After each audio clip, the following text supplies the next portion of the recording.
Há muito tempo que não leio, não, para vocês. Então achei que teria que acontecer. E queria ler o que eu tenho lido ultimamente, bem irregularmente, inclusive só, mas de alguma maneira, Rebirth, de Sri Aurobindo, quer dizer, Renascimento. O começo do capítulo Rebirth and Karma, quer dizer, Renascimento e Karma. Então, só para colocar isso bem claramente, a gente não vai fazer uma ginástica cerebral e intelectual e ouvir umas belas teorias sobre o Renascimento e concordar ou não concordar, ou temer, poder se comprometer com alguma coisa. Não é isso, mas a gente vai tentar aprender alguma coisa sobre a vida. Como de manhã lemos que se é para isso não ser uma farsa aqui na parede, um efeito assim ocasional, eventualmente substituível por qualquer outro, então temos que aceitar as verdades de Sri Aurobindo como verdadeiras para nós também. Senão, então vamos no outro barco. Ou quem quiser vai no outro barco. Então, nesse sentido, como digo, não é intelectualizar sobre o que é dito aqui, eventualmente assim ou assim, mas que acho que se houve uma consciência que viu as coisas assim de uma complexidade, uma profundidade, uma grandeza para nós, como ninguém de nós é capaz, então é Ele. Então vamos aprender com Ele, simplesmente. Ora, nesse livro, a linguagem dele realmente não é simples. Às vezes é muito simples, mas assim, na maior parte é uma linguagem assim muito intelectualizada. Ele brinca mesmo com construção de frase, com desenvolvimento de ideias. Não, assim, mas o que ele diz é fascinante, é importante. Então, a antiga ideia do karma era inseparavelmente conectada com uma crença no contínuo renascimento da alma em corpos novos. A antiga ideia do karma era inseparavelmente conectada com uma crença no contínuo renascimento da alma em corpos novos.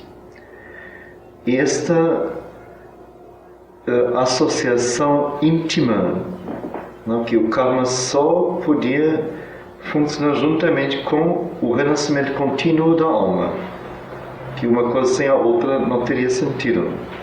Então, esta associação íntima não foi um mero acidente, mas uma união perfeitamente inteligível e realmente inevitável de duas verdades relacionadas que precisariam cada uma da outra para sua própria totalidade e dificilmente podiam existir em separado. Então tinha duas verdades interrelacionadas e cada uma delas precisava da outra para ser completa. Nenhuma podia existir sem a outra. Uma ideia, karma; outra ideia, renascimento da alma.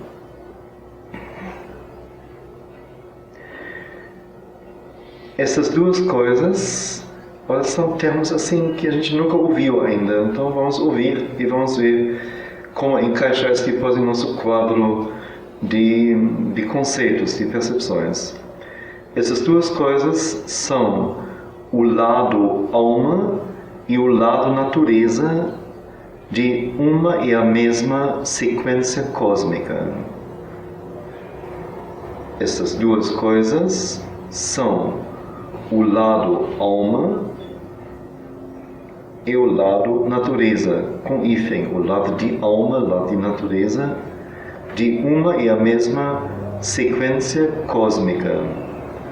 Quer dizer, o cosmos se desdobrando, o universo se realizando, e cada movimento do universo, cada fenômeno, cada formação tem dois lados. Um lado de natureza, um lado de alma.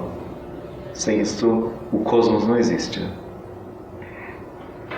Que com isso é dito que o cosmos não é nunca uma mera mecânica, mas sempre tem um lado alma, ao lado do lado natureza. Então, renascimento é sem sentido, sem karma. E karma não tem nenhuma fonte de origem inevitável e nenhuma justificativa racional ou moral se ele não for, o karma, ele não for uma instrumentalidade para as sequências da experiência contínua da alma. O renascimento não tem sentido sem karma. A gente vai logo ver o que é karma, aí fica claro. E o karma, por sua vez, não tem nenhuma fonte de origem inevitável, seria então um acidente, um incidente, um acaso, e não tem nenhuma justificativa racional ou moral se ele não fosse uma instrumentalidade, quer dizer, uma ferramenta, um veículo, uma oportunidade para as sequências da experiência contínua da alma. Se nós acreditamos que a alma renasce repetidamente no corpo, nós temos que acreditar também que há algum elo entre as vidas que precederam e as vidas que seguem, e que o passado da alma tem um efeito sobre o seu futuro.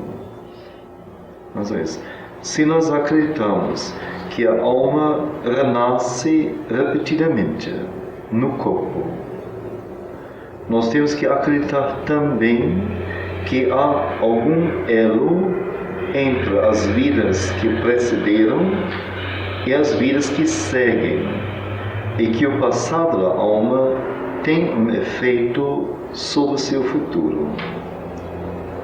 E esta é a essência espiritual da lei do karma. Então, se nós agora começamos com o fim da frase, então diz: a essência espiritual da lei do karma é que há um elo entre as vidas da alma que precederam, que já viveu, e as vidas que seguem, tanto a vida atual quanto as vidas futuras.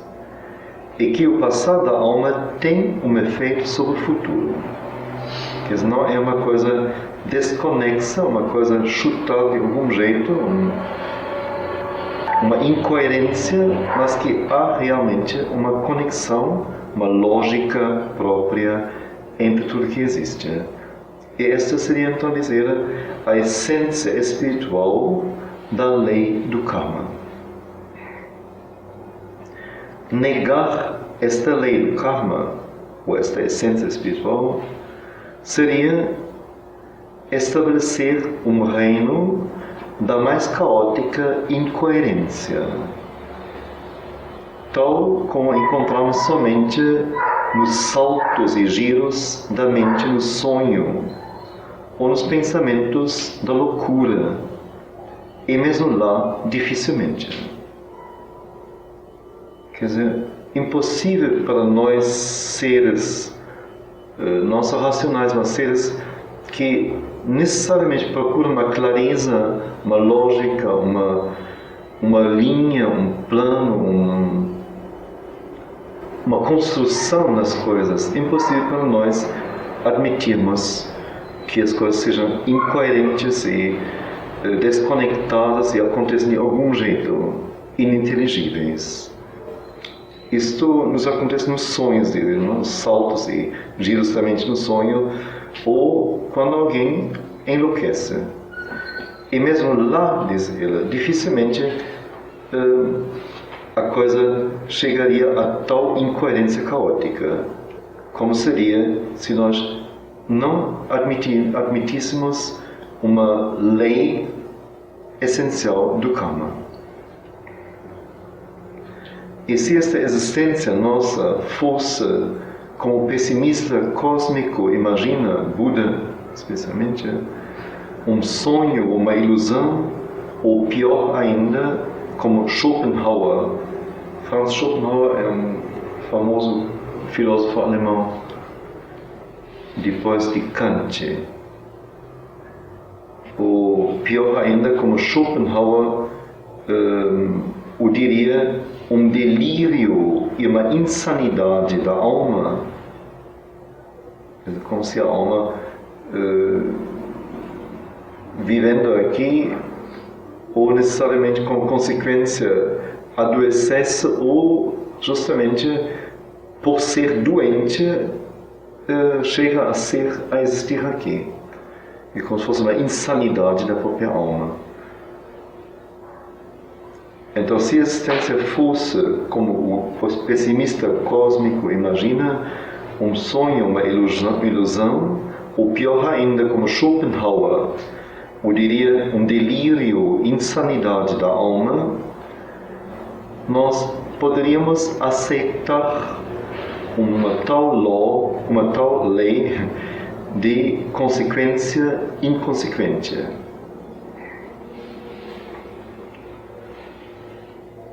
Quer dizer, se realmente essa existência fosse uma coisa perdida totalmente, então poderíamos aceitar que uma lei de consequência inconsequente, quer dizer, uma total incoerência, rege este mundo. Mas, porém, diz ela, mesmo tomada em seu pior, este mundo da vida é diferente de sonho, ilusão e loucura, por seu plano, é muito lindo, muito bonita a expressão dele, por seu plano de finas, complexas e sutis sequências. Então, o mundo da vida, mesmo tomado em seu pior, seu mais confuso, mais escuro, mais primitivo, mais perverso mesmo, difere de sonho, ilusão e loucura por seu plano de sequências finas, complexas e sutis. Finas quer dizer algo muito delicado, muito elaborado, muito de uma finura de conexão, não algo grosseiramente encaixado, superposto, mas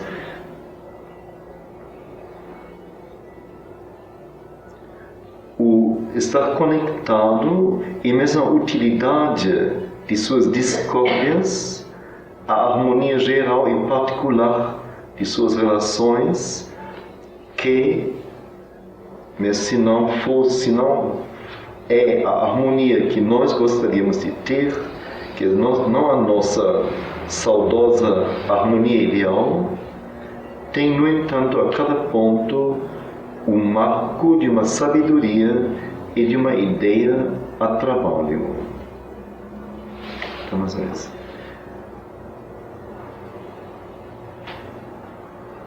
Então, ela afasta assim decididamente esta questão de Buda e Schopenhauer, quer dizer, que são só dois representantes de toda uma percepção do mundo, ou visão do mundo, que o mundo seria uma ilusão, uma insanidade, um delírio.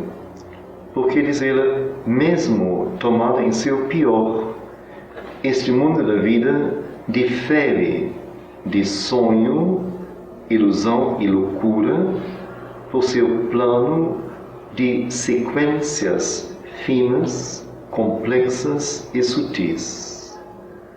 O estar unido e mesmo a utilidade de suas discórdias, o estarem unidas e mesmo a utilidade de suas discórdias, a harmonia geral e particular de suas relações que, embora não seja a harmonia que nós gostaríamos de ter, não a nossa saudosa harmonia ideal, no entanto, tem a cada ponto o marco de uma sabedoria e de uma ideia a trabalho.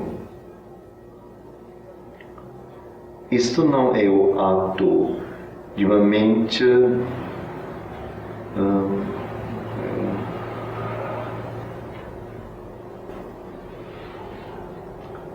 orientacional, não sei se realmente em convulsões, mais ou menos, é de uma máquina que está quebrando. Quer dizer, ele diz, o que se vê neste mundo a cada ponto, mesmo no mais, como digo, mais primitivo, mais cruel aparentemente para nós, mais dramático, mais desfeito, é a cada ponto uma inteligência, uma consciência e mesmo uma sabedoria a trabalho, alguma coisa que se elabora, que se prepara, que se interliga, que constrói. Isso no mundo humano? O mundo em geral, o mundo da vida, ele diz. O mundo da vida.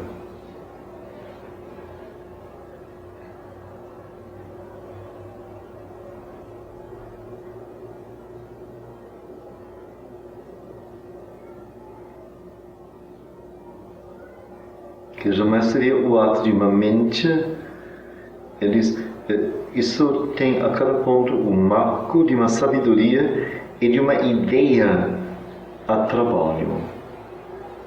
Quer dizer, uma ideia divina, uma ideia que deve se realizar ao longo da evolução. Isso não é o ato de uma mente em convulsões ou de uma máquina que está se desfazendo.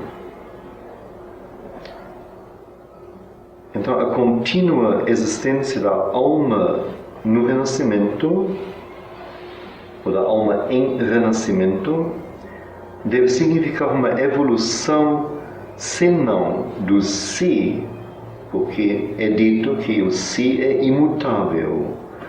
No entanto, de sua alma, o si mais exterior, ativa de experiência. A contínua existência da alma em renascimento deve significar uma evolução, senão do si, porque é dito que o si, a essência, é imutável. No entanto, de sua alma, o si externo, ativo de experiência. Então, aqui já outra vez uma finíssima, sutilíssima distinção, quer dizer, o si como tal é imutável, ele não evolui, ele é o que é a nossa essência. Mas ele tem como que um outro corpo dele. Ele tem a alma de experiência. Esta alma é ativa, é para fora, é externa. Ela que colhe as experiências, que nos motiva para as experiências, que procura experiências.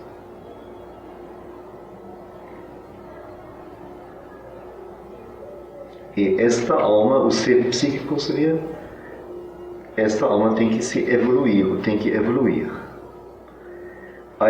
Esta evolução não é possível se não há uma sequência conectada de vida em vida. Um resultado de ação e experiência, uma consequência evolucionária para a alma, uma lei de karma. Então, essa evolução não é possível se não há uma consequência conectada de vida em vida, quando renasce. Um resultado de ação e experiência, agiu, teve a experiência, então tem um resultado disto. E uma consequência evolucionária para a alma, que tudo leva a um crescimento, a uma evolução, uma lei de karma.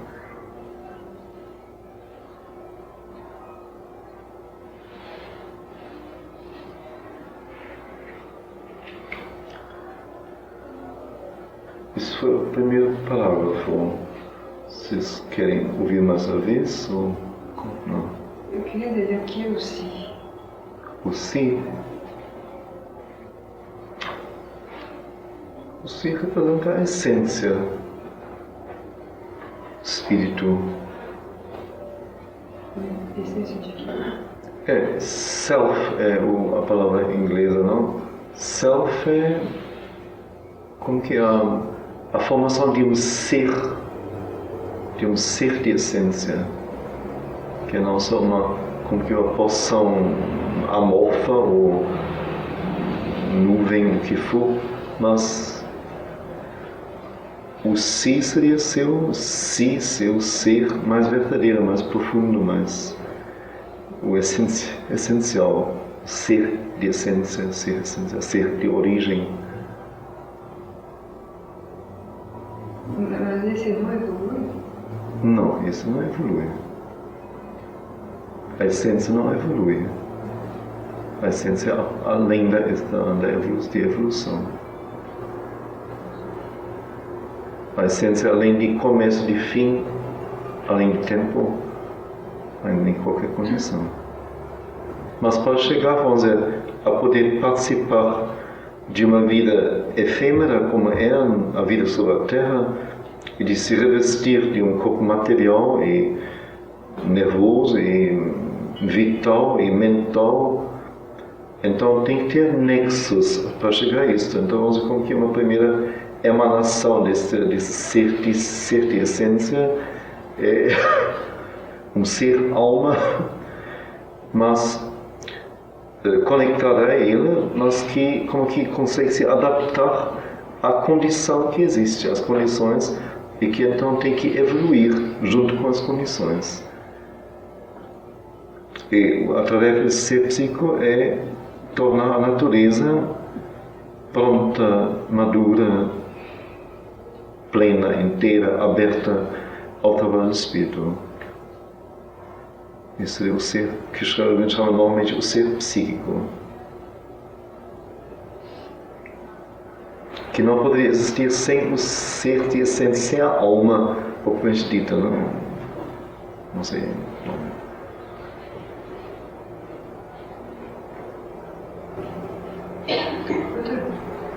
Posso perguntar? Sim? O que você falou, se eu entendi bem, na evolução, por exemplo, nessa vida eu vou tentar evoluir até um certo ponto e vai ter um prosseguimento numa outra vida dessa mesma alma que eu sou?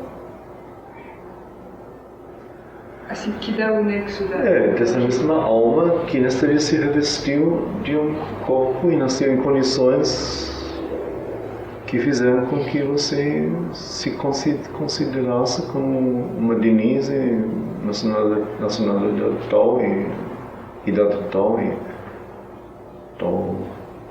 Mas você não renasce. O que renasce é a parte em você que não tem morte, justamente. Porque a morte é apenas uma experiência também.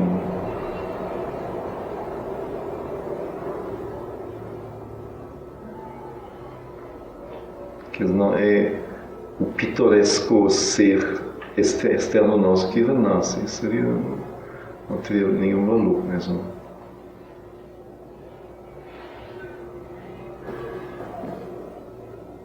Eu pergunto mais uma vez, reler isso tudo ou ir adiante mais um parágrafo?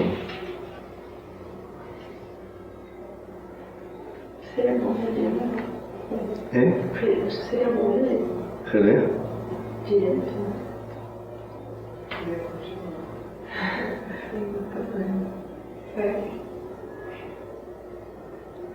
Eu quero... Segue. Eu penso também, eu sinto a mesma coisa hoje, não é? Eu só queria que você lesse a primeira frase mais uma vez. A primeira? É.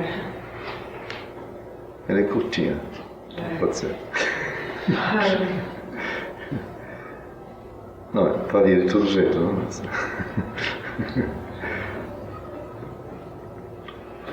A antiga ideia do karma era inseparavelmente conectada com uma crença no contínuo renascimento da alma em corpos novos.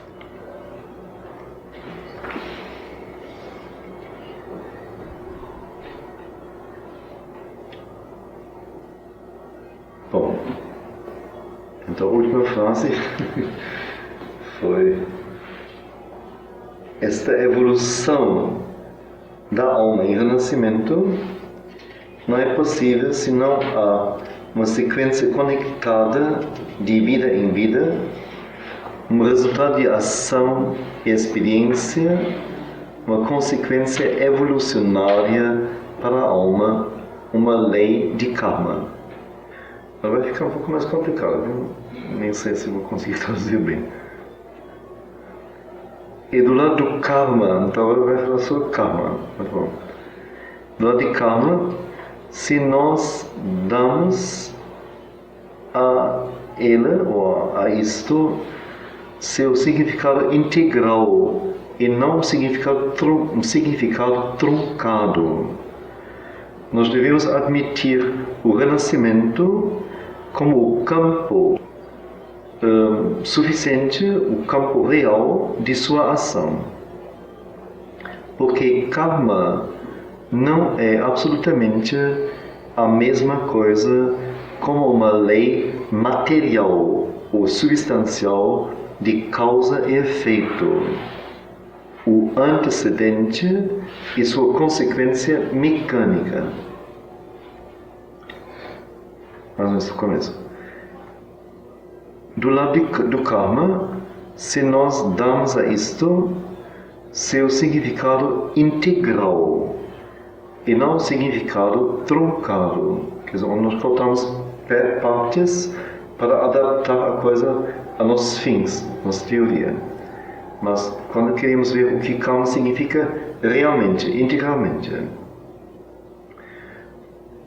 Então, do lado do karma, então, nós temos que admitir o renascimento como o campo real suficiente, unicamente suficiente ou digno para sua ação. Quer dizer, karma, diz ele, é algo tão grande, de tão longo porte, de tão longo fôlego, que isso dentro de uma vida só não tem sentido. Só tem sentido se o campo do karma fosse a alma renascendo, quer dizer, vidas e vidas. Porque karma não é absolutamente a mesma coisa como uma lei material ou substancial de causa e efeito. O antecedente, quer dizer, alguma coisa que acontece, e sua consequência mecânica. Isto admitiria perfeitamente um karma que poderia ser levado a efeito no tempo e os resultados adviriam com certeza em seu próprio lugar, seu justo degrau, através de uma elaboração do equilíbrio das forças, mas não precisariam de maneira alguma tocar o originador humano, que poderia inclusive já ter falecido e desaparecido da cena no tempo em que o resultado de seus atos chega à sua manifestação. Então, ele diz, vamos palavras, se karma fosse uma lei material, uma lei substancial, material, de causa e efeito. Então, vamos dizer, eu coloco uma semente na terra, eu rego a terra, então ela vai germinar. Se não for doente, excepcional, ela vai germinar. E se eu coloco uma semente de rosa, então vai germinar a rosa, e vou ter a roseira, e vai ter flores, vai ter frutos, etc, etc. É uma lei de causa e efeito. Então, se eu, Rolf, agora saudosamente bota aqui no jardim do centro, Castelo, vendo uma, não sei, alguma semente de uma árvore assim imensa, que 300 anos para crescer. Então bota a semente, então, quando já assim, ninguém mais fala de mim, ninguém mais pensa em mim, essa árvore está plena. Então, se cumpriu, nem me toca mais quando se cumpre. Então, isso que ele diz que isso não é karma, não tem nada a ver. Por isso, se então karma fosse apenas uma lei material de causa e efeito, vamos dizer, o antecedente, algum ato e sua consequência mecânica, natural mecânica.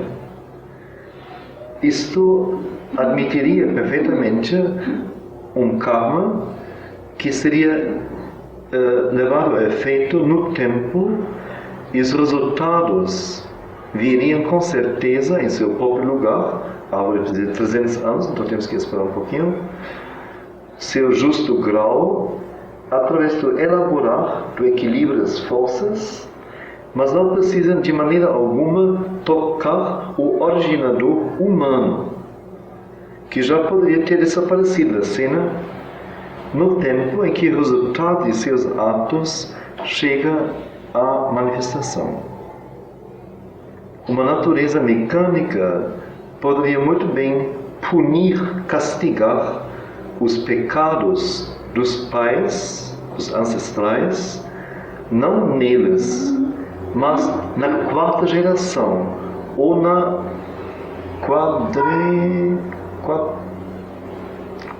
quadricésima, não é? Não, já não. Mais adiante. 400ª. Então, na quarta ou quadricentésima. Ele é assim, dá uns saltinhos maiores que vocês. Na quarta ou quadricentésima geração, como realmente essa natureza física o faz. E nenhuma objeção de injustiça ou nenhuma objeção outra, mental, moral, poderia se levantar. A única justiça ou razão de mecanismo é que ele deve trabalhar de acordo com a lei de sua estrutura e a certeza estabelecida de sua força em ação. Quer dizer, se a gente lida com máquina e mecanismo, não adianta verter lágrimas ou dizer que não é justo. Enfiou a coisa no mecanismo, então o mecanismo vai produzir isso em tal tempo e tal coisa. Então, tem jeito. Vamos ver, o mecanismo para produzir papel higiênico. Você coloca lá os seus documentos, os seus diplomas de doutor e não sei o que dentro, assim, saudosamente, maravilhosamente, assim. Isso não vai dar uma coisa maravilhosa. Não, vai dar papel higiênico. É uma máquina de papel higiênico. Tem jeito. Não vai fazer um fino véu de coisas que depois você bota na cortina, ou em vez de cortina na janela e todo mundo vê aqui. Uma coisa assim toda especial. Não. Essa máquina é papel higiênico, então vai fazer papel higiênico. O que você enfia lá, não importa. Então isso que eu disse. Quer dizer, o lado físico da natureza obedece a esse mecanismo. Então, eu posso pecar assim à vontade, posso me assim corromper, perverter totalmente, assim ficar bobo de idiota, mas gera um filho. O filho talvez não pega nada de mim, assim, saudável, grande com meu pai, tudo mais, segunda geração nada, terceira geração nada. Na quarta aparece então um débil. Esse débil se deve a mim, mas ninguém vai me culpar. Nem sabe, se sabe, diz, bom, não, apareceu esse sujeito, mas o que fazer? Outra vez não aparece na quarta geração, mas aparece então na quadricentésima geração. Então, quem ainda vai se lembrar de mim que fiz a vida alegre agora aqui, ou dramática aí? Tem as árvores genealógicas. Mas não vai ter lá. E só quer dizer, ele quer dizer, vamos dizer, todo defeito nosso, toda fragilidade nossa, toda esquisitice nossa, em termos físicos, vitais, e talvez basicamente mentais, devemos a ancestrais, com certeza. A coisa vai por aí. Mas não tem sentido culpar o pessoal. Não tem. Não adianta. Porque não foram eles que conscientemente queriam que o Roberto ou a Bárbara tivesse tal defeito. Nem sabiam que ia nascer esse pessoal depois. Né? Então, é uma lei mecânica, simplesmente. E hereditariedade no caso. Tem.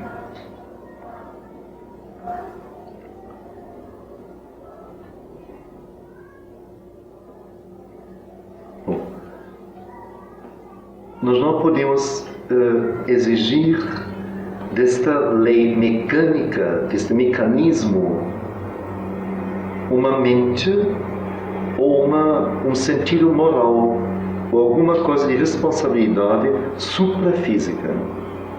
É ridículo, como não podemos ter um animal exigir isso. Então, eu tive antes quando ele falou não sei o que foi.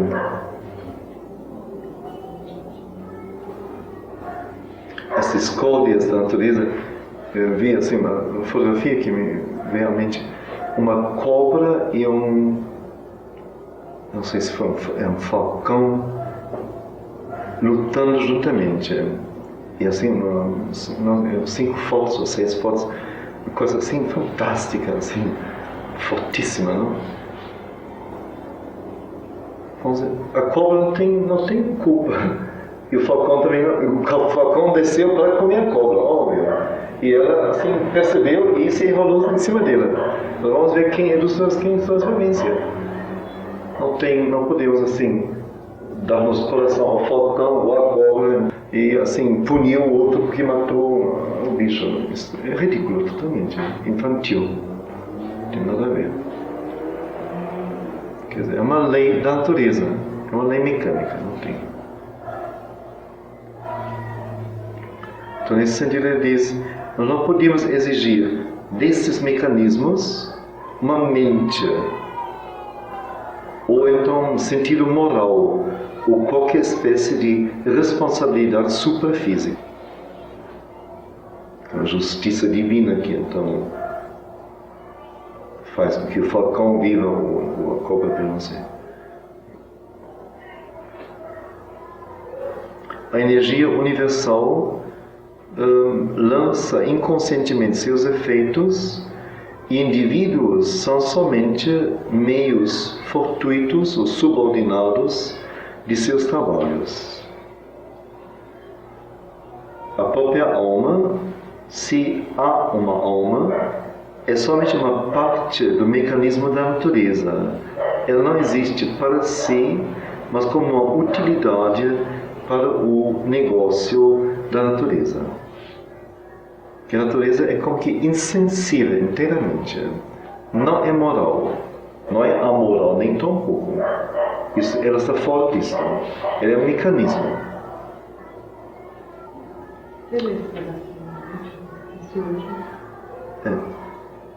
A energia universal lança inconscientemente seus efeitos e indivíduos são somente meios fortuitos ou subordinados de seus trabalhos.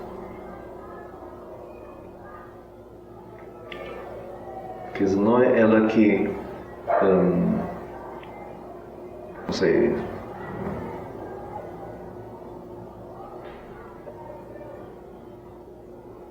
alguma alma está precisando de uma forte experiência, então um indivíduo, então, um sujeito bêbado, bota fogo, incêndio numa casa em que está esta alma, essa pessoa com a alma que deu uma experiência forte. Então, não é, vamos dizer, a natureza não planeja que é tal indivíduo e tal pessoa dentro e tem que acontecer isso, aquilo, absolutamente. Mas, por uma razão fortuita, acontece o incêndio lá. Mas não é um planejamento dela, não é uma consciência, não há uma consciência nisso. E os indivíduos são apenas meios subordinados ou fortuitos de seus trabalhos. A própria alma, se há uma alma, é somente uma parte do mecanismo da natureza, não existe para si, mas como uma utilidade para seu negócio. Seu trabalho, seu negócio. Porém, karma é mais do que uma lei mecânica de antecedente e consequência.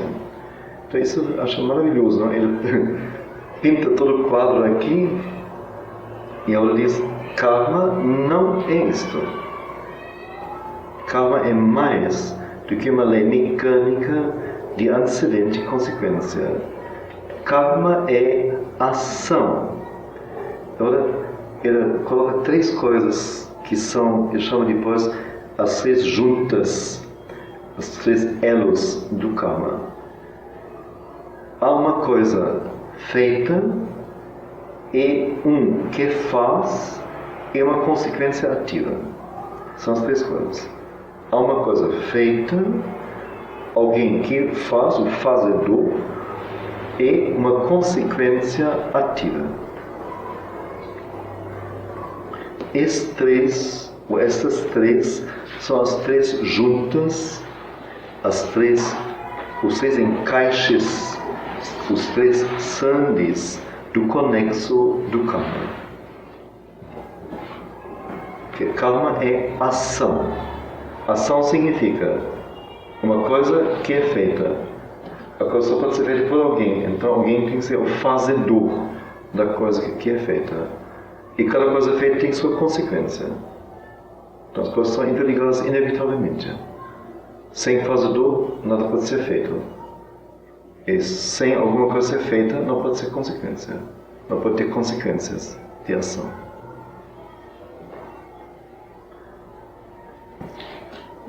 Então esses são as três juntas, os 3 encaixes, os 3 sandis, é uma palavra sânscrita, do conexo do karma. E isto é um trabalho complexo, mental, moral e físico. Porque a lei do karma não é menos verdadeiro da consequência mental e moral do que da consequência física do ato para o fazedor. Então, o que eu faço tem sua consequência para mim, não só fisicamente, mas também mentalmente e moralmente. Porque como sou um ser mental e consciente, de algum jeito, seja de uma consciência mínima ou baixa, ou de uma mente rotinizada, mas de alguma maneira que eu faço vai ser a expressão de uma percepção minha, de uma ideia minha, de uma vontade minha, de alguma coisa que eu quero. Então esta ação mental no ato, ou junto ao ato, é o que causa depois uma reação, uma consequência mental para mim também. Então agora ele vai dizer isso. A vontade e a ideia são a força impulsionadora da ação. E o acontecimento não vem de alguma comoção em meus átomos químicos ou de algum trabalhar de íon-elétron ou de alguma complicada efervescência biológica. Por isso, o ato e a consequência têm que ter alguma relação com a vontade e a ideia. E deve haver, então, uma consequência mental e moral para a alma que tem a vontade e a ideia. Então, pensa aí, assim, bem fundamental, bem essencial, bem importante. Então, às vezes, a força impulsionadora da ação, o que impulsiona a ação, é a vontade e a ideia. Quer dizer, sempre tem, antes de cada coisa que eu faço, eu quero fazer isto. Mesmo que eu possa dizer externamente, eu não queria isto, ou não quero isto, mas secretamente amo vontade. Quantas vezes a gente diz, não, eu não vou fazer isto, e alguém vem e diz, olha, deixa-nos fazer isso, aquilo, é muito melhor, assim. Logo eu faço. Alguém me tirou, assim, o falso embrulho. É vontade fingida, que eu não faria isto. Quer dizer, a vontade é algo muito profundo, muito total, não? A gente, infelizmente, não tem muita consciência disso, então não está unida em sua vontade, né? Mas, na verdade, é a vontade, não só a vontade, mas a ideia. Quer dizer, eu vejo alguma coisa, a minha mente vê alguma coisa. E se a vontade se ativa e me faz agir, é porque eu estou vendo alguma coisa que eu acho que deve ser realizada, ou aproximada, ou destruída, ou o que for, no caso. Mas vejo alguma coisa, tem alguma ideia, alguma percepção. Infelizmente, a maioria de nós age como que cegamente, vamos dizer, age eventualmente com muita força e faz coisas extraordinárias, mas não percebe a ideia por detrás disso, que move a pessoa, e não percebe que sua vontade é uma ferramenta fantástica. Não só usa para isso. Aí fica tudo pela metade.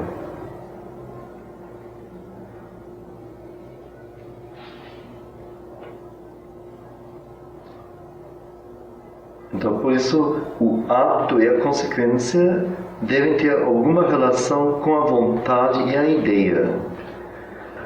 E deve haver uma consequência mental e moral para a alma que tem a vontade e a ideia. Quer dizer, a consequência mental e moral para a alma seria não apenas a mente registrar o resultado da ação, ou, vamos dizer, a moralidade avaliar o que aconteceu.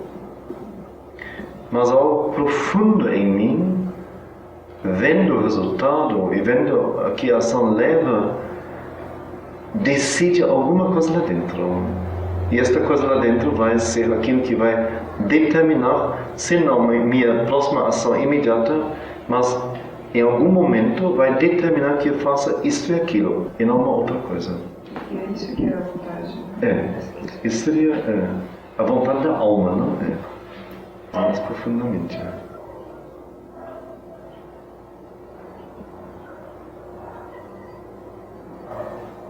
Esta percepção da alma, quer dizer, a percepção que a alma tem das coisas e das situações, e aquilo que ela vê, a ideia que ela tem disto, e a força que ela tem para realizar isto, são coisas totalmente diferentes daquilo que a nossa mente nos coloca. A mente tem 1000 argumentos para 1000 coisas, mas que não correspondem, raramente correspondem ainda àquilo que realmente deveria ser feito.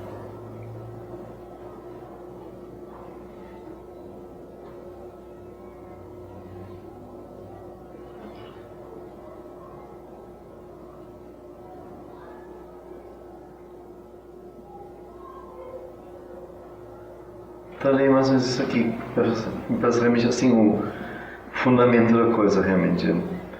Então, karma é ação. Há uma coisa feita e um fazedor, vamos chamar assim, produtor, e uma consequência ativa, que não é uma consequência passiva, mas alguma coisa vem como resposta daquilo que eu fiz. Ninguém pode fazer uma coisa e achar que depois, então, foi isso. Agora, não tem nada a ver com as consequências. Tem sim. Tem sim.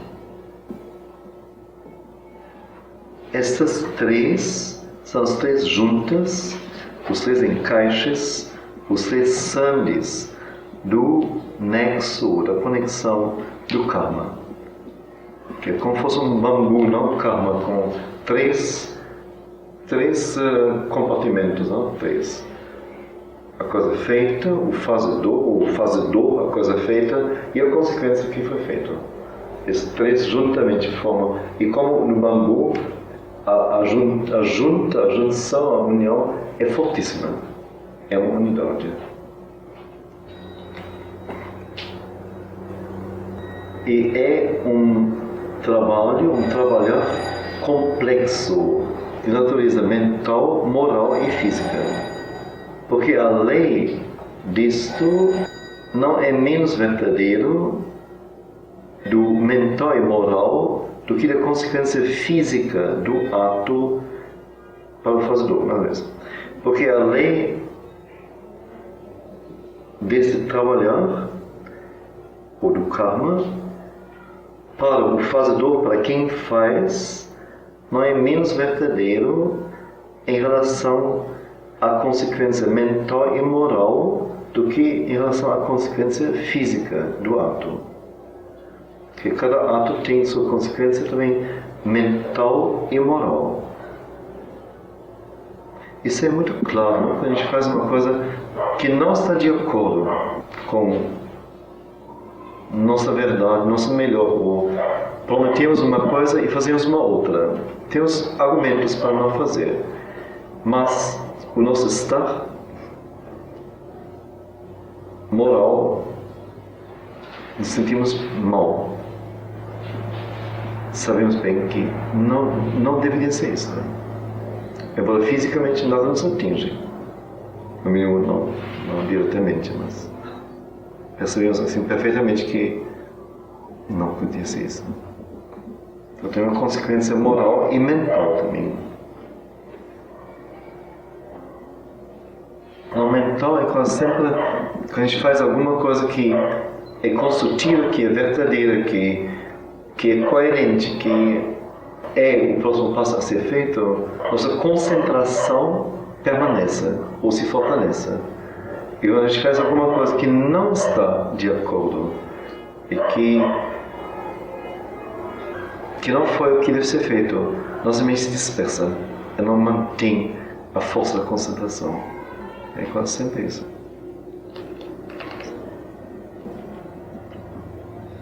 Então a força impulsionadora da ação são a vontade e a ideia. A força impulsionadora da ação são a vontade e a ideia. Com isso é dito, não tem ação nenhuma que, como tal, é a certa, é a errada, é a humilhante, é a erguedora. Não existe. E se eu tivesse em mim a visão, uma visão verdadeira de alguma coisa, então eu poderia fazer, na verdade, qualquer coisa, qualquer uma, sem sofrer nenhuma consequência ruim disso. Se minha vontade for pura, se minha ideia for pura, qualquer coisa. Quer dizer, chegamos à verdadeira espontaneidade que falamos hoje. Se eu for verdadeiramente espontâneo, então sou branco, não preciso ter medo de nada, não, também preciso de certas condições para poder existir ou fazer as coisas.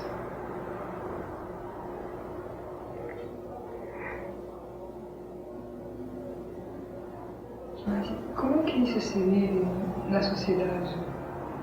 Porque, por mais que você não se trata, não é questão de julgar, né? Mas quando alguém, se eu sou, por ser verdadeiro, né, eu vou agir de uma forma que vai ser incompreensível para as pessoas com quem eu convivo. Eu tenho que conviver com as pessoas com quem eu estou convivendo, com quem do meu tempo. Mas justamente, se você tiver esse domínio sobre sua vontade e sua ideias, Você não vai insistir numa ideia, numa vontade que vai causar desarmonia com o ambiente.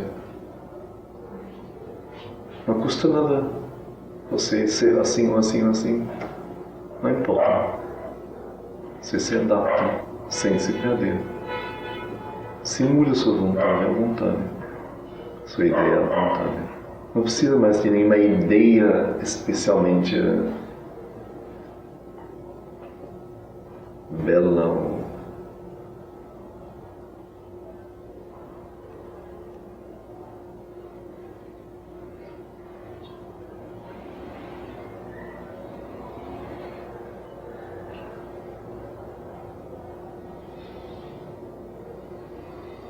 bom, certamente há certos pontos cruciais onde você não pode abrir mão de nada, é óbvio, mas até lá já é uma longa caminhada, eu acho.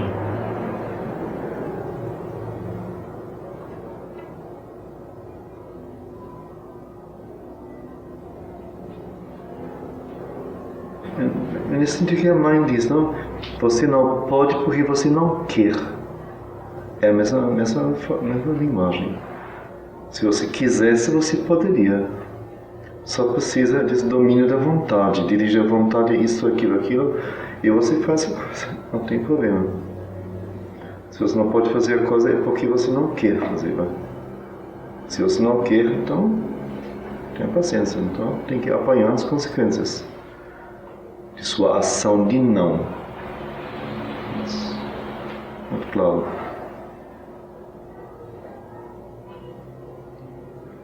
Bom, se essa pessoa, por exemplo, consegue chegar num ponto de espontaneidade, desenvolveu isso, né?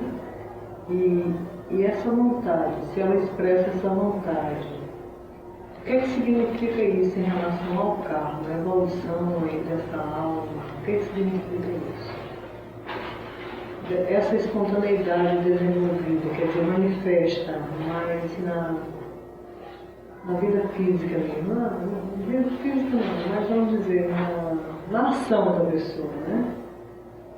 O que significa isso em relação à lei do karma?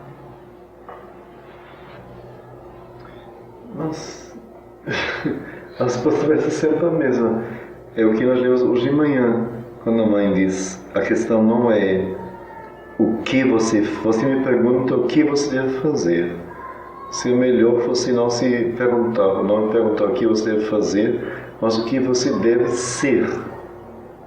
O que importa nas coisas não é o que você faz, mas o que você é.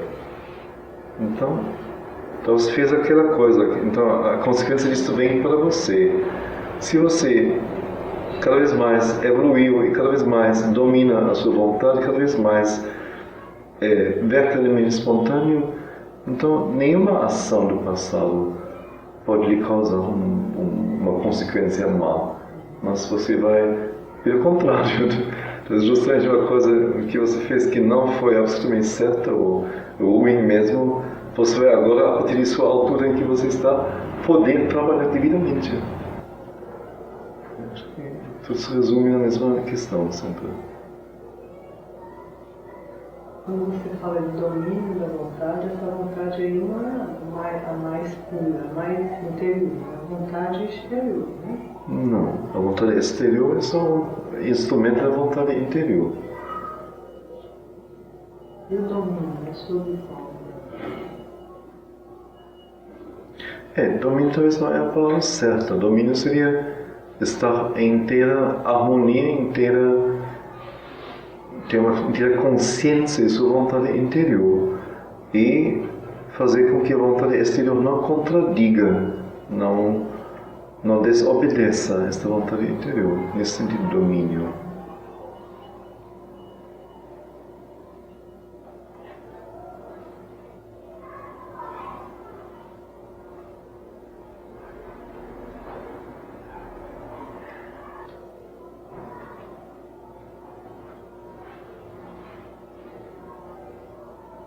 Então, a força impulsionadora da ação são a vontade e a ideia. E por isso o ato e a consequência devem ter alguma relação com a vontade vontade e a ideia. Que o que acontece deve ter uma relação com aquilo que foi impulsionado pela vontade, quer dizer, que foi intencionado, e a ideia que estava por detrás. Quer dizer, alguma resposta vai ser dada a você com a coisa que provém do seu ato.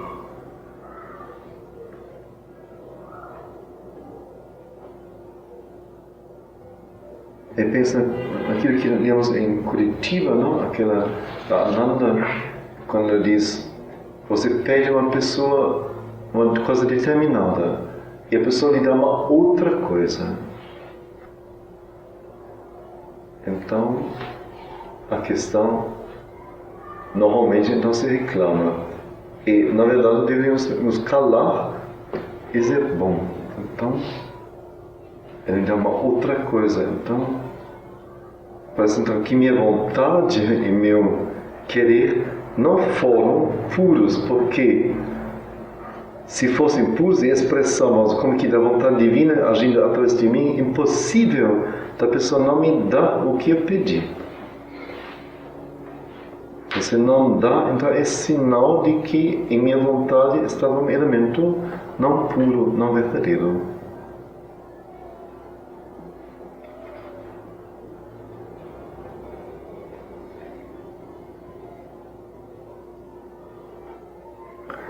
Então deve haver uma relação com vontade e a ideia, o ato e a consequência, e deve haver uma consequência mental e moral para a alma, que tem a vontade e a ideia.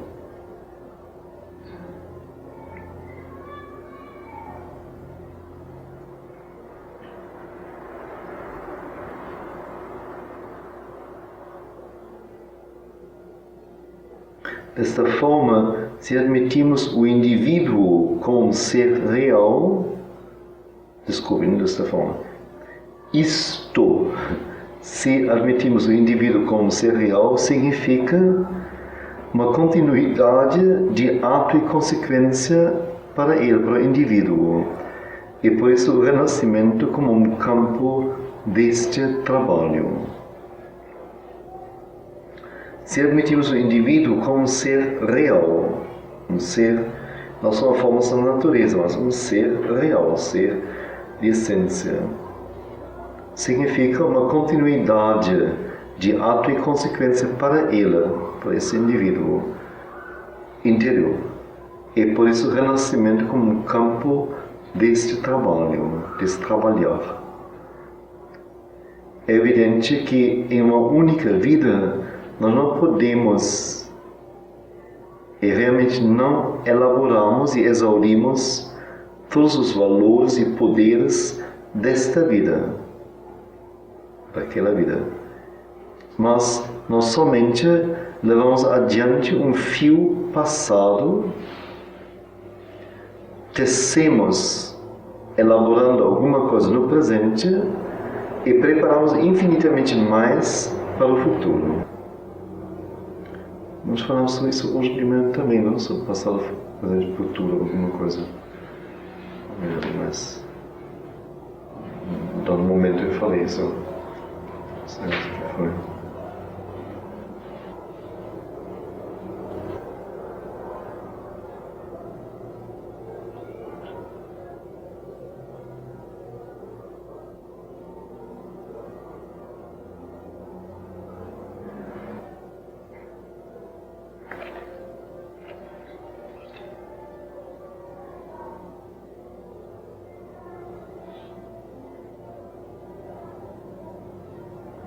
Nós podemos dizer, não, todos que nós estamos aqui, para todos nós, essa união nossa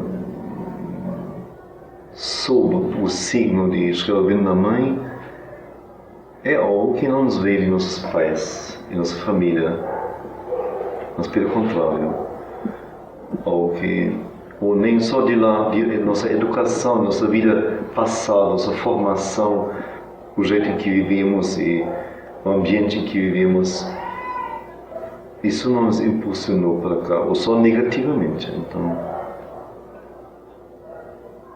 quer dizer, há alguma coisa que faz com que a gente se coloque aí e faça coisas aqui, você leia essas coisas aqui, que não tem nada a ver com o que a gente aprendeu na escola, não tem nada a ver com a Igreja Católica, a religião vigente no país, não tem nada a ver com família, nada absolutamente.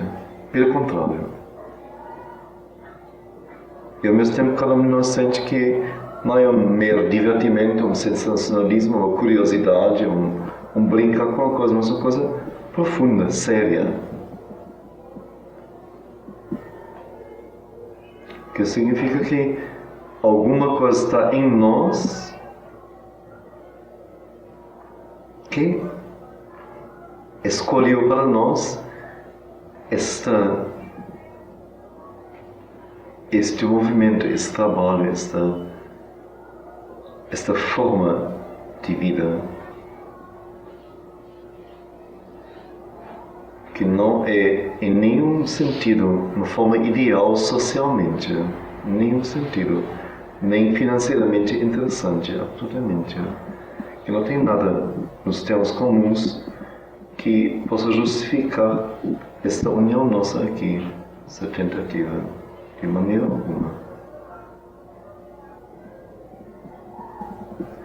Agora, ao mesmo tempo, então, isso é alguma coisa de dentro, alguma coisa da alma. Não tem outra explicação. Senão a gente não estaria aqui. E de onde isso vem, ninguém sabe isso realmente. Isso não pode vir só desta vida. Impossível. Senão não teria essa força. Agora, importante aí justamente é quão mais coerentemente no ser externo corresponde a esta determinação de dentro. Tanto mais clara esta determinação se torna e tanto mais aproveitamos dela, não? Nesta existência. E quanto mais conflito é gerado em nossa vida através disto, tanto mais é o sinal de que ainda não estamos na maturidade certa. E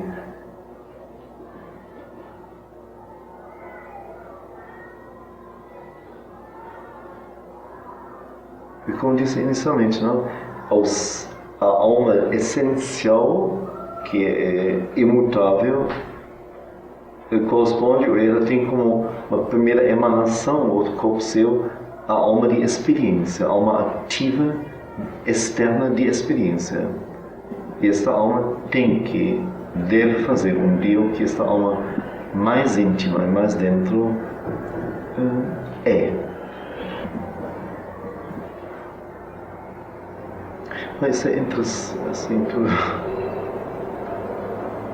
Não tem nada a ver com o que somos externamente, quer dizer, não, se chegasse a sua alma realmente, essa mais maior em si, mais profundo e mais unido. Então,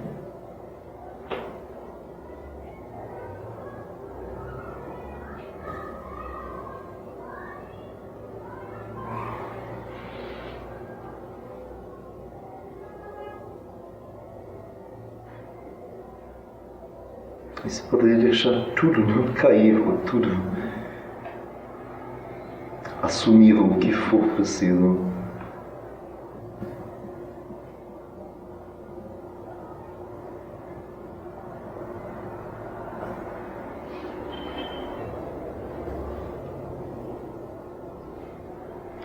Pensa naquele exemplo de Ramakrishna, naquela história do rei,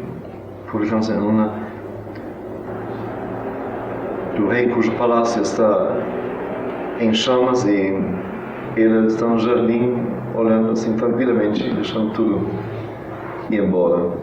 Ela tinha um yogi. Ele é assim, yogi mesmo, então, o sannyasa, não tem nada, nada mesmo. Não tem uns paninhos assim para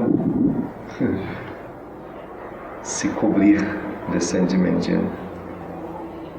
E o segundo paninho dele, então, estava assim, lavou e está lá, alguma cordinha secando, alguma luz secando. E quando vem ele corre para pegar seu paninho.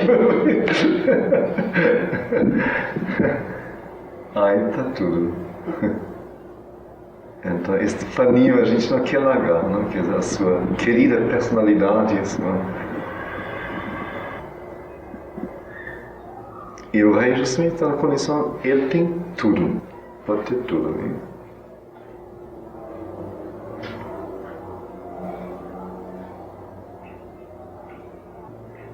Mas eu acho que a gente pode dar tudo assim, né? Entregar tudo, quando a gente já teve a experiência de ter. Não é só de possuir materialmente, né? Mas depois que você passou por uma certa experiência, é mais fácil você abrir mão disso. Isso é muito externo. O que você sabe de suas vidas passadas? Você já teve tudo. Então você pode ir tranquilamente nesta existência. Com esta alma já teve tudo. Você pode abrir mão de tudo. Aí tem algum apego, alguma coisa. Inclusive, é impossível você possuir tudo. Como que pode? Aí você vai correr até a eternidade, porque a toda hora a humanidade inventa uma outra coisa, não? Para você possuir tudo que existe. Não, eu não falo tanto de possuir, mas de experiência que você tem. É a mesma coisa. Impossível. Ter todas as experiências deste mundo, é impossível.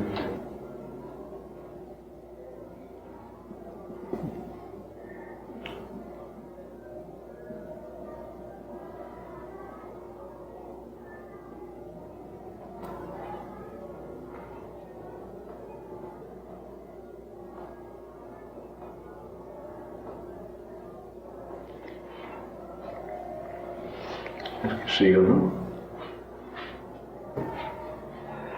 Querem mais ainda? Vou repetir? Repetir não. Mais? Insaciáveis, olha só. Como? Lindos sonhos hoje. Lindos sonhos. De incêndios? Depois de tudo que necessitava. Caminhos solos.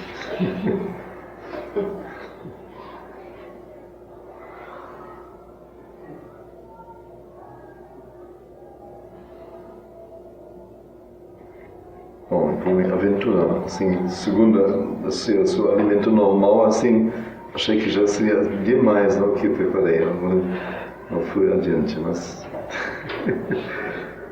me aventurar então.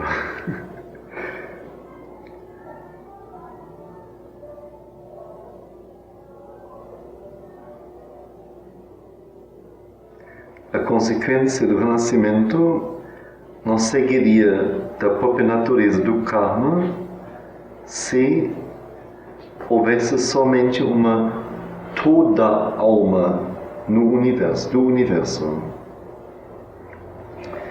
Esta consequência do renascimento, quer dizer, individualmente, o indivíduo renasce, a alma individual renasce, não seguiria da própria natureza do karma se houvesse somente uma toda alma do universo. Ou então, o karma seria aquilo que estaria levando adiante em miríades de formas seu passado, elaborando algum presente resultado e to spin, o que é to spin? Não é tecer. Aranha. Como? Não, to spin é quando se faz essa rodinha, não? Se faz o fio. É tecer. Não, é fazer Não, fio. fazer o fio. Fiar. Fiar? Então é uma fiadora, então? Fiadeira.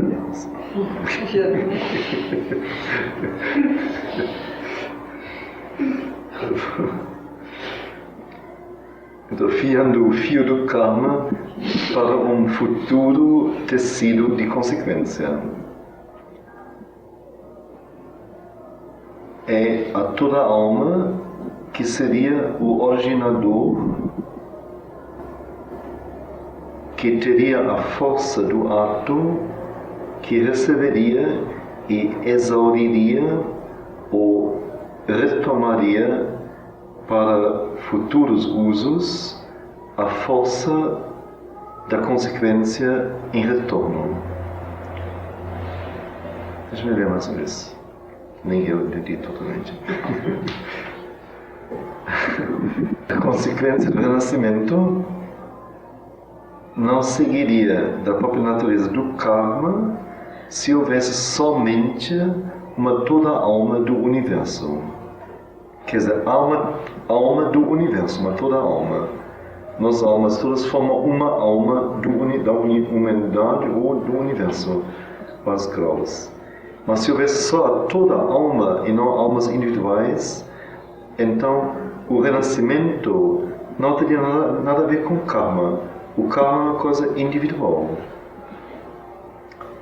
Porque então o renascimento seria aquilo que estaria levando adiante em miríades de formas seu passado do universo, elaborando seu presente resultado e fiando, quer dizer, produzindo fio de karma para um futuro tecido de consequência. Que se fôssemos um grande formigueiro, então ninguém de nós teria um karma individual, mas cada um de nós estaria apenas trabalhando para o karma do formigueiro. Mas o karma, então, depende de nós?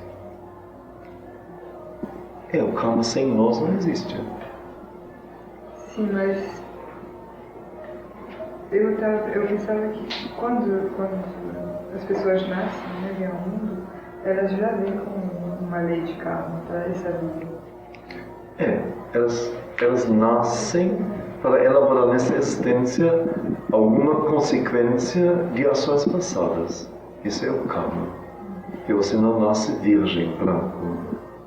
Você nasce já com uma bagagem, por assim dizer. Esta bagagem é produto ou fruto de vivências, experiências, ações em vidas passadas. Isso seria karma.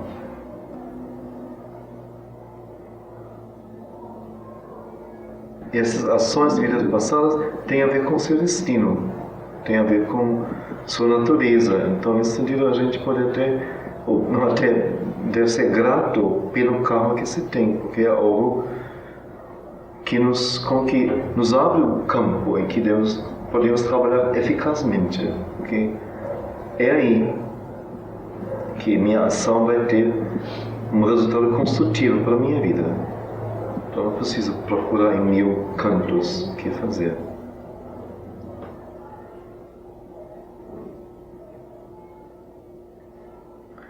Bom, é toda alma que seria o originador, que sustentaria a força do ato, que receberia e exauriria, ou também assumiria para futuros usos a força em retorno da consequência. Que tudo seria essa alma universal, não?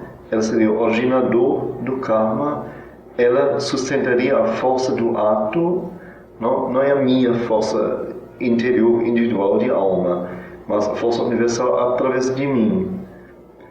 E o que me acontece, ela receberia e exauriria, que levaria até as últimas consequências, ou assumiria para futuros usos a força da consequência que retorna, então. Nada essencial dependeria de...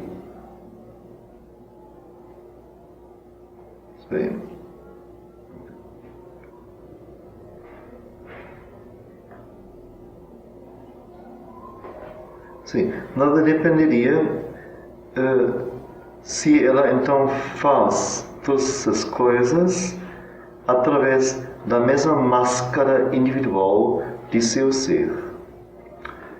Quer dizer, pode ser então este indivíduo ou outro indivíduo, com que por acaso, por alguma razão, usa o mesmo indivíduo, mas afinal é só um uso que ele faz desta máscara individual. Na verdade, é um movimento universal e um movimento em benefício do todo que é realizado.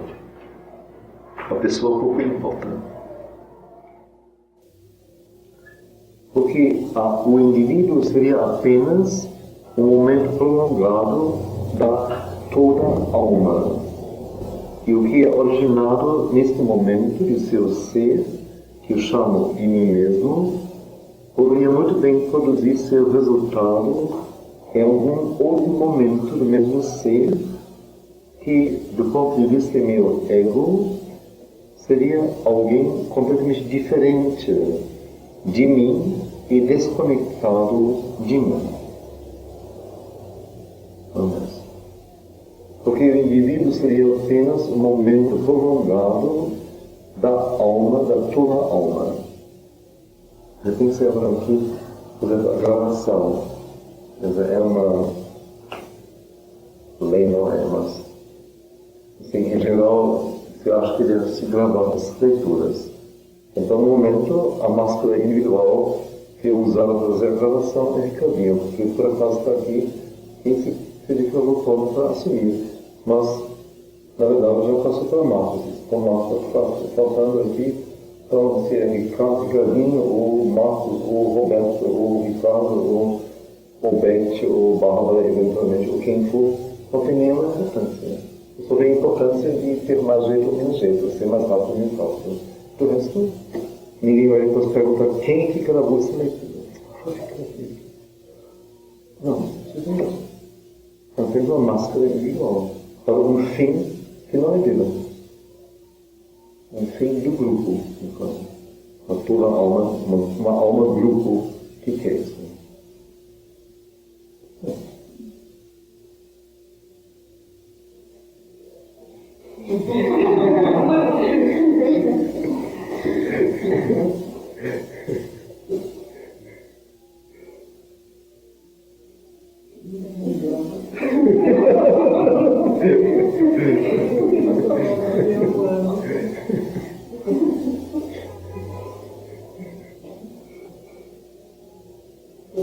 Porque o indivíduo é somente um momento prolongado da toda a alma. E o que é original neste momento de seu ser, que eu chamo de mim mesmo, quer dizer, eu sou um ser da toda a alma. Se a humanidade fosse um formigueiro, então há toda a alma, e cada formiga é um ser desta toda a alma, sendo esta toda a alma, é originada por ela, tem sua função somente neste formigueiro, neste todo. Então, o que é original neste momento de seu ser, que eu chamo de mim mesmo, pode muito bem produzir seu resultado, ou poderia muito bem produzir seu resultado em algum outro movimento do mesmo ser, que do ponto de vista meu ego, seria alguém completamente diferente de mim e desconectado de mim.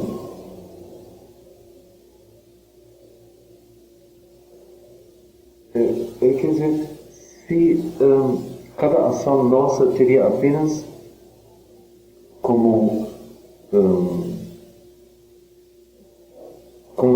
intuito, intento, resultado, alguma coisa impessoal para o todo só.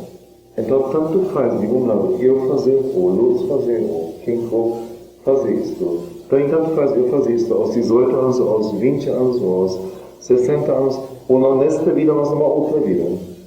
Não tem nenhuma importância, porque não é nada que se fez a mim, e que tem alguma recompensa para mim, alguma consequência para mim. A sua pessoa executou uma tarefa universal. Então, quando essa deve ser executada, então será executada. O resto...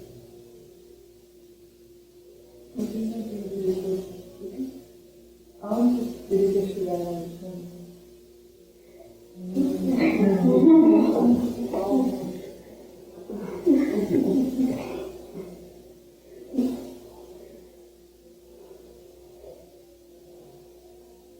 Não haveria nenhuma injustiça.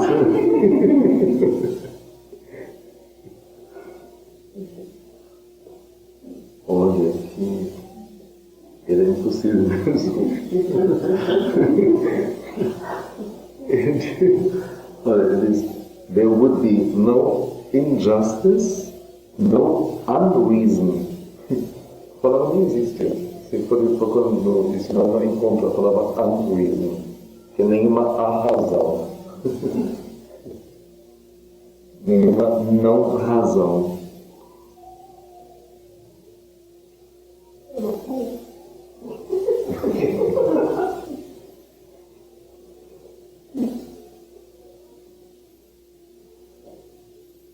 Não, isso é loucura. Porque não faltaria razão, não faltaria causa para isso, justificativa.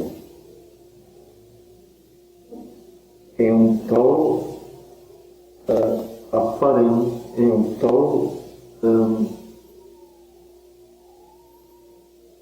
colhendo o fruto ou sofrendo da consequência.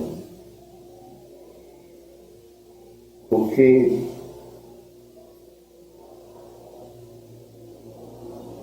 o que tem uma máscara, embora seja uma máscara viva e sofredora, a fazer com essas coisas. Que se o indivíduo é apenas a máscara, o agente apenas, não é um ser vivo com seu destino, a sua evolução, mas apenas um executor de tarefas cósmicas. Então, a máscara não tem nada a ver com o que faz, apenas é um executor. Não como se poderia dizer que ele de um músico de orquestra. Não é ele que escolhe Beethoven ou Bartók, o que for a obra, mas ele apenas é um executor.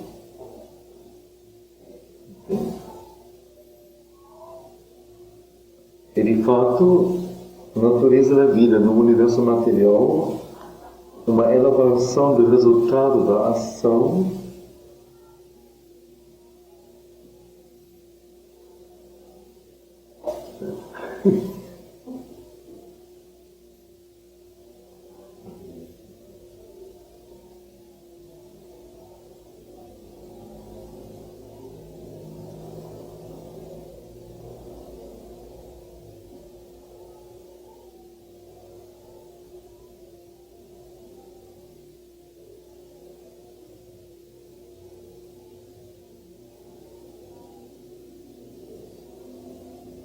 e de fato, na natureza da vida no universo material, uma elaboração do resultado da ação de um só na vida ou nas vidas de muitos outros.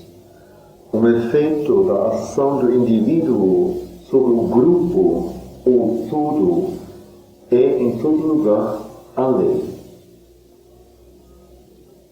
Vamos dizer, a ação, vamos dizer, de Schöpfer sobre a humanidade, a ação de Bach sobre os músicos posteriores, bem simplesmente. Quer dizer, é uma lei do universo. O que eu semeio nesta obra é colhido por minha posterioridade durante várias gerações E nós então chamamos isto o karma da família. O que os homens de hoje, como comunidade ou povo, resolvem e executam, volta com uma bênção ou uma espada sobre o futuro de sua raça, quando eles próprios já se foram e não mais existem para fruir isto ou para sofrer isto. E isto então podemos chamar o karma da nação. A humanidade como um todo também tem um karma. O que a humanidade fez em seu passado moldará seu destino futuro. Indivíduos parecem somente ser unidades temporárias do pensamento humano, do pensamento, da vontade, da natureza humanos, que agem de acordo com a compulsão da alma na humanidade e desaparecem. Aquele texto que eu li assim, durante alguns meses, ou talvez meio ano, uma descrição de um livro sobre a vida submarina de corais, não? Que os corais são construídos por pólipos pequenininhos, assim, microscópicos, praticamente, quase, transparentes. Então, cada pólipo, vamos dizer, vive num buraquinho de um coral. Durante a sua vida, que é muito curta, não sei, poucas semanas só, ele deixa uma secreção do seu corpo, uma espécie de coisa calcária, não sei, da massa do coral, e esta secreção faz com que o coral, nesse ponto, vai crescendo. E contém milhares ou milhões de pólipos num único coral, então cada um deles, sem saber nada, sem planejar nada, sem querer nada, faz com que o coral cresça segundo a lei do coral, desse coral, não? O coral de cérebro, o coral de, não sei, de ramificações, mil formas. Agora, ninguém sabe, ninguém conhece o outro, ninguém sabe de nada, ninguém conhece o plano. E tudo vai embora. Cada um é, como é dito aqui, apenas o indivíduo age de acordo com a compulsão da alma na humanidade, na alma do todo, e desaparece. Mas o karma da espécie que eles ajudaram a formar continua através dos séculos, dos milênios, dos ciclos. Quer dizer, isso também é interessante, não? Eu não construo apenas, vamos dizer, meu mais direto ambiente e minha mais direta continuação, mas com o que eu faço, o próprio, vamos dizer, o princípio da existência humana é afirmado, uma realidade no universo, e vai continuando. Quer dizer, é um trabalho imenso, fantástico.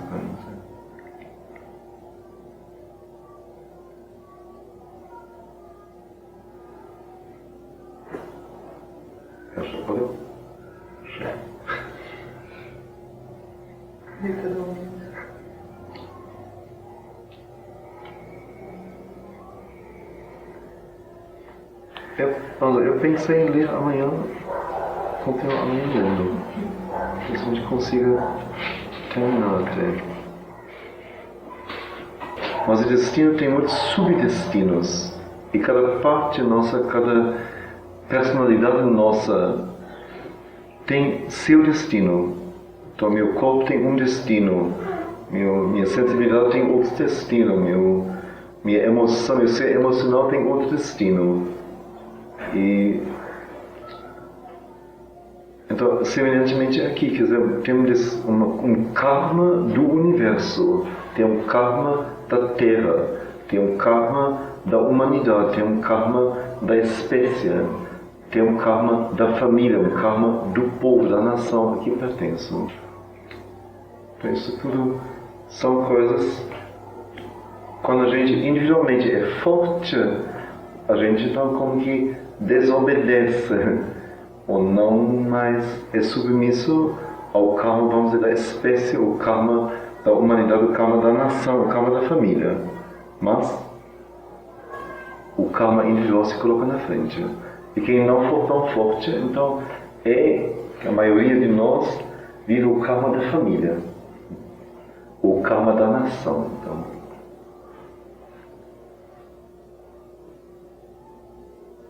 E a maioria abraça isso alegremente, né? Então, é o Brasil, é o brasileiro, e é isso. É uma ignorância total. Não tem nada de alegria na coisa. Apenas ver que ainda não se acordou para um destino próprio, mas ainda é apenas elemento de uma nação, de um povo, de um formigueiro.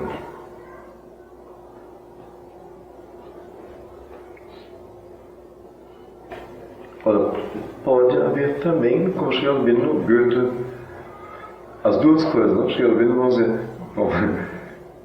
você fala sobre a individualidade dele, mas ao mesmo tempo a visão clara quanto ao papel da Índia na humanidade, não? Eu trabalhar com o karma da Índia. Bom, mas não era mais dependência dele do karma. O Goethe muito consciente de sua qualidade como alemão. Perfeitamente.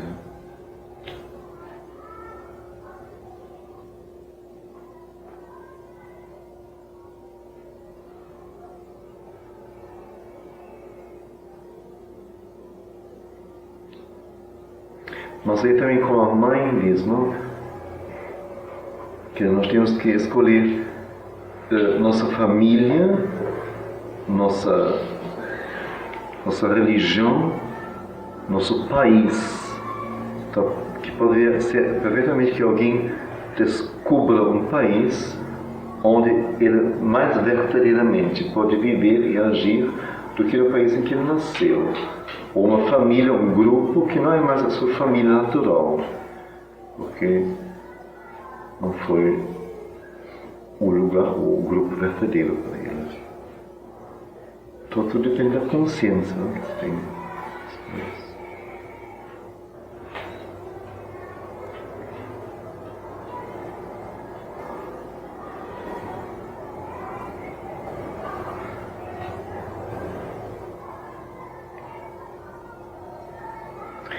E parece que no fim a coisa é tão complexa que, de um lado, cada um de nós é uma formiga no formigueiro do universo e está executando tarefas cósmicas, e ao mesmo tempo cada coisa dessa é complexamente individualizada e significa mil coisas para quem executa e tem suas consequências para ele.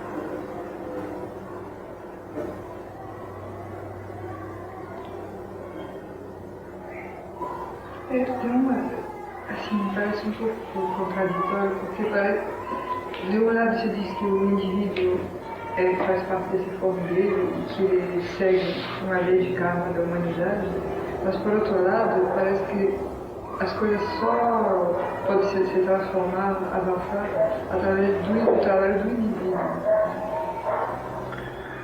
Não, podem ter início de transformação e impulso de transformação através do indivíduo, mas só se toda a massa for transformada, então a humanidade avançou. Tá, uma inter-relação. Mas que puxa o indivíduo.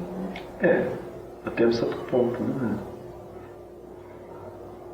Uma vida individual é muito curta, uma força individual é muito pequena. E se a massa não segue, nada feito. Mas o que é, assim, tudo isso, seja como for, o que é maravilhoso justamente que ele é tão maravilhosamente possível a gente pensar sobre isso, não? A gente sair todas essas montagens esquisitas que a gente herdou e poder pensar sobre a coisa.